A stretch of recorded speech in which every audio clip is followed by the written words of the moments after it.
और एक और बेहद अहम खबर, शुमाल मशरक़ी दिल्ली में भड़के तशद्दुद में इतवार की शाम एक आईबी ऑफिसर की मौत हो गई है। 26 साल के आईबी ऑफिसर का नाम अंकित शर्मा बताया गया है। अंकित शर्मा की लाश चांदबाग इलाके से बरामद कर ली गई है। अंकित 2017 से आईबी में नौकरी कर रहे थे। अंकित शर्मा की मौत पर उनके अहले खाना सदमे में है।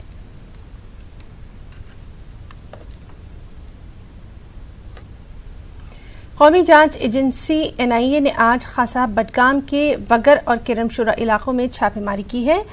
ओवरग्राउंड वर्कर्स साकिब अहमद भट्ट और सुहेल मकबूल के मकानों पर यह छापेमारी की गई है। साकिब और सुहेल खासाब तहसील के रहने वाले हैं और दोनों को पुलिस ने चंद रोज पहले ही गिरफ्तार किया था। पुलिस ज़राए के मुताबिक दोनों का ताल्लुक मिलिटेंट तंजीम जैश से है।